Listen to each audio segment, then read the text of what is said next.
Christian parenting.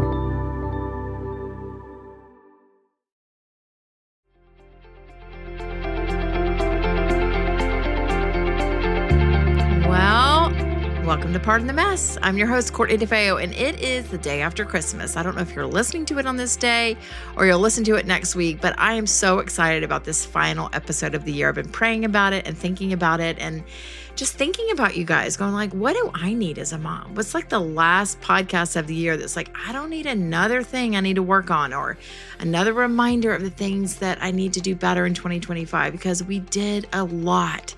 And I think we need to pause and just kind of reflect on the things that did go well, the things where you did show up for your kids, and there were wins in there. I think we can become so hyper-focused, and if you're hard on yourself like I am, you're really looking at like a small percentage of things that didn't go well when a vast majority of things went well. And so how we want to go about doing that today is I reached out to some of you, and some of you responded and said, what would you say to your younger self? Like, there's such tenderness when you think about like thinking of Megan, to say, Megan, what would you have wanted to hear when your kids were babies? Like, what do you know now that you didn't know then? And some of this is just life. Like if you had 1 million people give you pregnancy advice and you heard it, but you didn't really know what they were saying until you were pregnant, same kind of thing. Like when you have an 18-year-old, you're like, man, I wish I would have realized that when I had a first grader. But that's what I want to attempt to do today, is just like pull back at the curtain of like life and say, hey, by the way,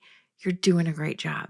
Hey, by the way, don't get too stressed out. Hey, by the way, you're so loved. And so let's do that through the letters of just a few of you. And then I'm going to end with mine. And I need you to know that I've already done this once and recorded the entire thing with my microphone on mute.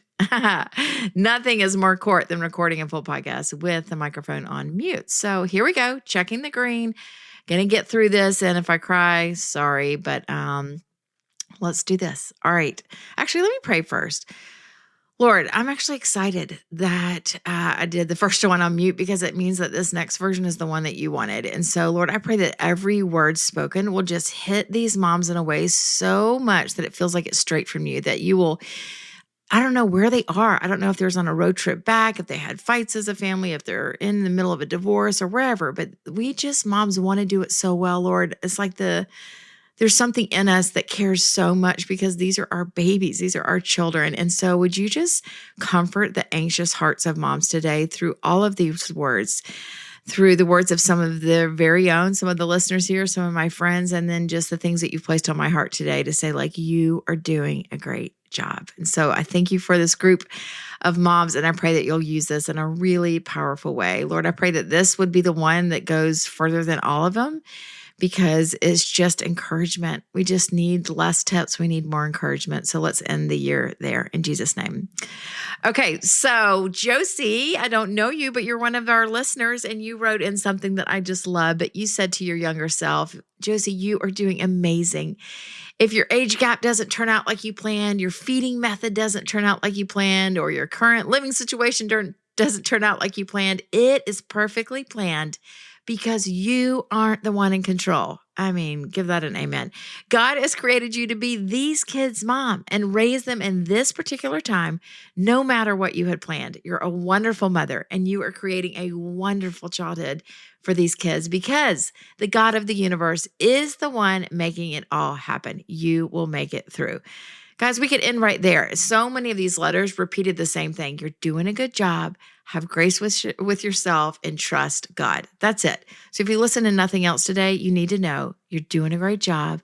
Have grace with yourself, and God is going to be with you all the way. And so I took out some of the redundant things, or people repeated that along the way. But here's some things that my friend Bridget said. I love her dearly. A friend from Orlando, she's a widow, one of the strongest moms I know, and has got some older kids. So as she thinks back to her younger mom years, she says, Bridget, first, focus on building a relationship with each child that ensures their well-being physically, mentally, and spiritually. A secure foundation of love and trust is the greatest gift you can give them. Second, take time to truly see and celebrate who God created them to be. Delight in their unique personality and gifts, and watch for the natural God-given talents that lead them toward goodness. Encourage those gifts with love and support, helping them grow into the person they were meant to be. Oh, I love that. And then finally, Bridget, don't stress. Parenting doesn't have to be that complicated. Keep it simple. Love them deeply, guide them gently, and trust that God is working in their lives and even in your own life when you feel unsure. You don't have to be perfect, just present. Aren't these good? Bridget, thank you so much. Alex had some more practical ones. She echoed what those ladies said, but her practical ones I loved so much was organize your photos as you go. Alex, younger Alex, you'll be so much happier and less overwhelmed.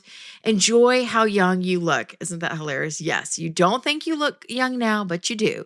Keep hugging those babies. You're good at it. Keep showing up to every school activity. Those matter.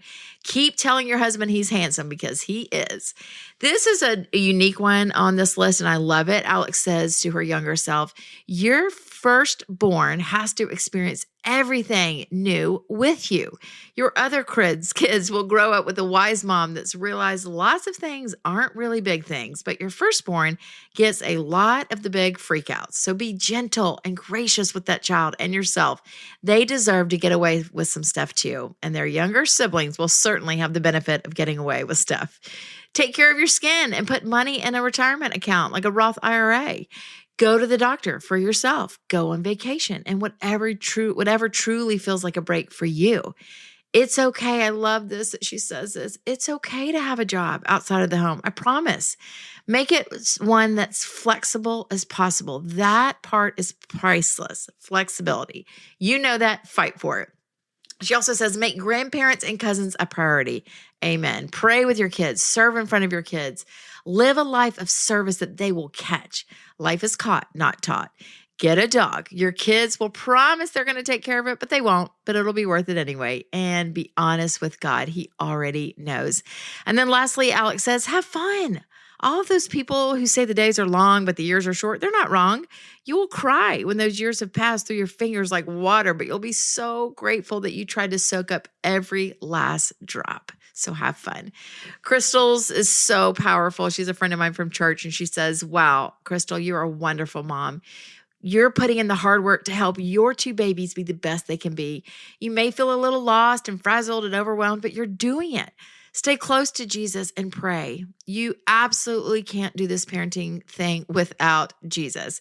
And no, you also have a partner with your husband. Let him be that, a partner. You don't have to do it yourself. And I love this, Crystal. It's so true. But your children have taught you so much, and there will always be more to learn. But your babies know, I'm going to repeat this. Everybody listen. Your babies know you are a safe place, and you love them for exactly who they are. And guess what? They love you back for exactly who you are, their mama. Who that one gets me. Okay, a friend of mine from church had some other great points. She said, same thing. You're doing a great job. Have grace with yourself.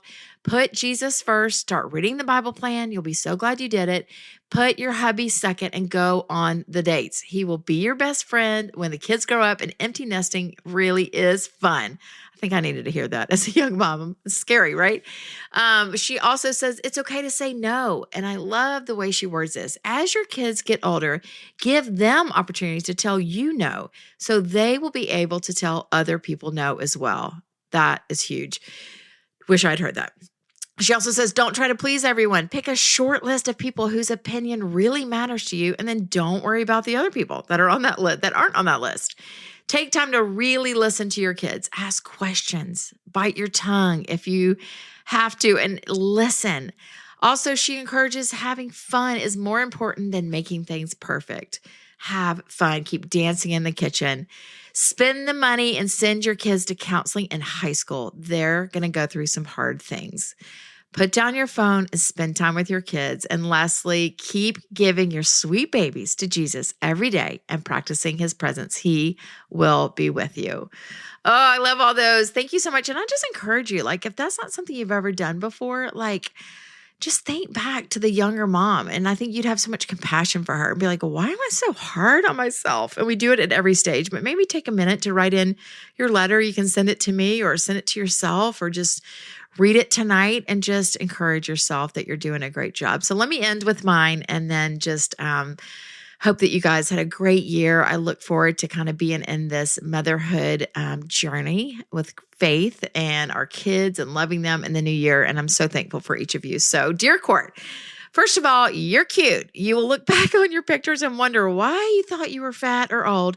You've been walking around, you should have been walking around town in a bikini, is what I'm saying. If you could only see what God sees and what others sees. Now, this is a big one, young Court. You have dreamed of being a mom and you feel uniquely wired to be a mom. Don't be embarrassed about that or feel like you have to defend your decision to make it your main thing. Keep listening to God every season and you'll be willing to adjust when you work, how long you work, when you don't work. And just, again, don't apologize. It's a privilege that you are able to stay home with them, but you don't have to be embarrassed about that or make it make sense to other people. Don't apologize for loving the stuff that some people don't. You love Play-Doh, the mess, the make-believe, the laminators, and that's okay. I don't want you to feel like you have to participate in the mommy wars. Like, be there for every mom and support their own decision to work or not work or stay home or not stay home. It's just going to go better if everyone just trusts that God's leading them to the best decision for their family. And then together, let's support each other as a community of supportive moms working together with comparisons down, gloves down, and just remember it's that village mentality.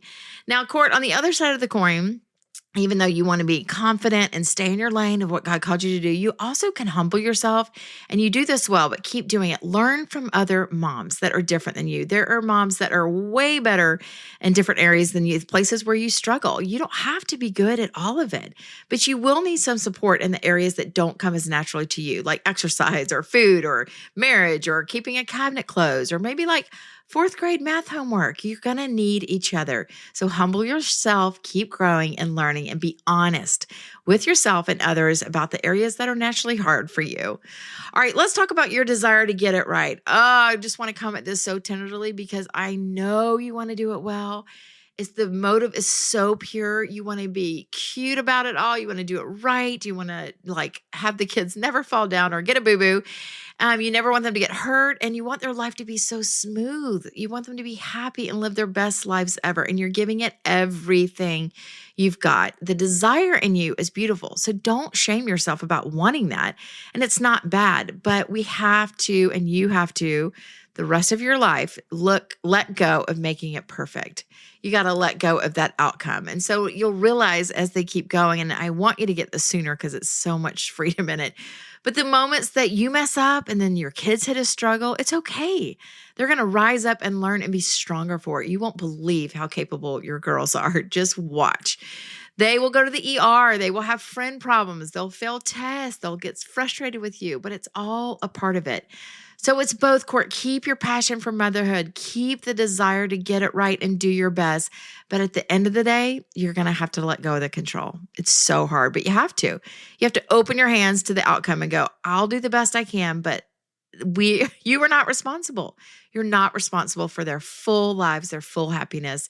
You got to give that over to God and give yourself massive grace. All right. Another deep desire in you is great, but it's dangerous. So you have desire to do it all. And the bad thing is you're actually pretty capable. So you have a desire to save, fix, help the world, create products, lead things, write things, inspire change, show up for people, on and on. And you're quite capable, but you literally, I'm here to break the bad news to you. It's not possible. It's not possible to do all the things that interest you well. And so margin. This will be your secret sauce. You'll get taste of it. And then later in your life, you'll get a few years of it and realize oh, people weren't kidding. When you have room, when you say no, Court, when you have margin, you are a better mom. You show up for the commitments and the people and the family in better ways because that you're more present. You're not as frazzled and freaking out all the time. So get comfortable with saying no. You hate the word no, but the quicker you get there, the more comfortable you'll be. And just remember, those no's over time, looking back, they're going to be a huge gift to your family. All right, let's talk about your career. I know you're angst about this, young Court, but you feel pretty sad about walking away from Chick-fil-A corporate because you loved it. You felt so at home, but you also know it's right. And you know God was leaving you to walk away, and you will not regret this decision. I'm here to tell you, Ella's 18. You will not regret the decision you made when she was a baby, actually when she was in your stomach, to walk away from your favorite job. You will still find fulfilling work and purpose, but it'll be in a new place, in a new way. You'll still be friends with those Chick-fil-A people for life. And although you miss the brainstorms and that work environment, you'll never, ever, ever regret the field trips you got to go to, the play dates, the Costco runs, the doctor's appointments, the time with cousins and grandparents, the slow days at the park, the time spent on the couch pretending to play salon so maybe they will play with your hair. You will be flat wiped out, but you will never regret walking away from your dream job. In fact, one day, God will use you, Court, to encourage thousands, if not millions of parents. And you would have missed that by holding on too tightly to what you wanted. His plan is better. So, okay, I got another news for you, young Court. You're going to move, and you're not going to be excited about it. You're going to move a couple times to different cities away from the family that you adore. The faster you can get over it, the easier it will be. Don't get stuck in the sadness because it's different than you had imagined. This is big, Court. Remember this. You can trust God and trust Ron with these big decisions. They both adore you and have your best in mind. And although you miss your family so badly, you will remain close with your family and your special friends, and you will create beautiful memories in a whole different way, ways you can't even imagine or expect. And I don't want to spoil it too much for you, but when the girls go to college, all of this will come full circle. Hint, War Eagle. All right, be you, Court. Be funny. Wear headgear. Be authentic.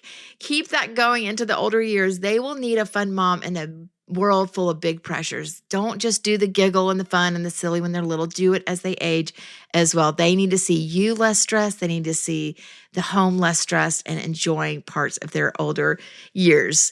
All right, don't be so zone focused every day like you have a tendency, and I love this about you, young Court, but you want to be so intentional and do it right that you're really focused on the future that sometimes you can miss the everyday simple stuff. So it's okay to have goals, but don't get wrapped up in the future so much that you forget to go swing the kids in the thing and sit there.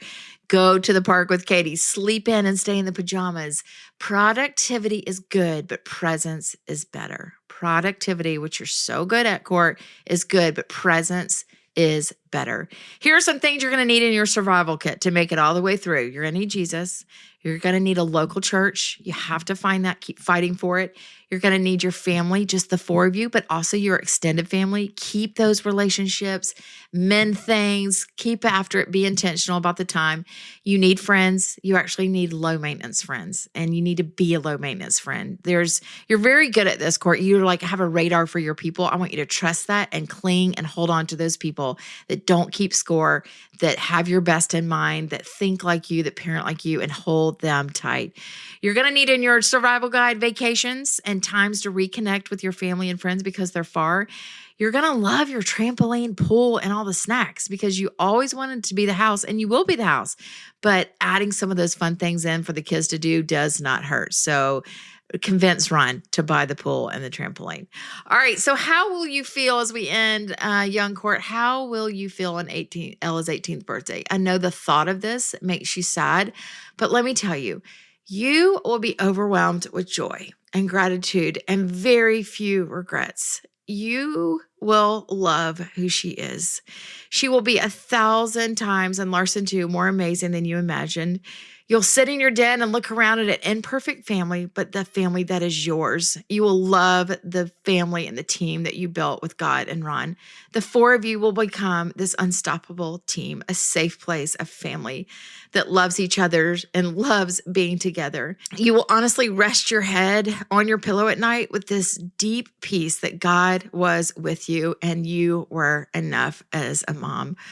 It's such a good time to be looking at the grown version, looking at the work and all the energy and the prayers and the tears and all the things that you poured into these kids for 18 years, and you will love who they are. And more importantly, you will love who you are. You'll love the grown version of your girls, and you'll love the grown version of you. So, Court, be kind to yourself. You're beautiful. You're enough. You're lovely. You're chosen. You're truly a great mom, and you have and will do enough for them. You are stronger than you know. I wish I could literally go back and hug you so tight and rest your anxious heart that it will all be more than okay. Love you, young Court. Merry Christmas.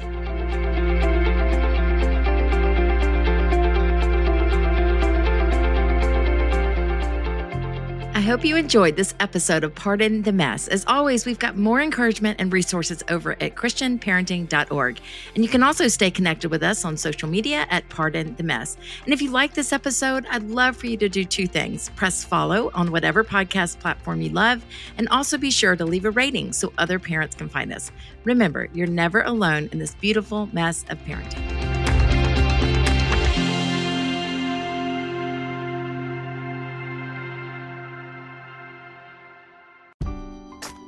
The most wonderful time of the year. Although, let's be honest, around the holidays, things really add up. But here's the good news. Only at Verizon, you can get a single line for $50 per month when you switch and bring your phone. So while ice skating for two is definitely costing more, here at Verizon, you can save. Gifts for your third cousins? Steep. A single line with Verizon? Not so steep. A real tree? Pricey. A single line with Verizon? Less pricey. Flights to see Mima and Pops? Those are up. A $50 per month single line? That's down. Even a trip to the Atlanta Holiday Market will cost you more. But with Verizon, you can switch and bring your phone for just $50 per month for a single line on unlimited welcome, with autopay plus taxes and fees. All this to say, during the holiday season, when everything is costing more, you can get more for less right now at a local Verizon store. $15 monthly promo credits applied over 36 months with a new line on unlimited welcome. In times of congestion, unlimited 5G, 4G LTE may be temporarily slower than other traffic. Domestic data roaming at 2G speeds. Additional terms apply.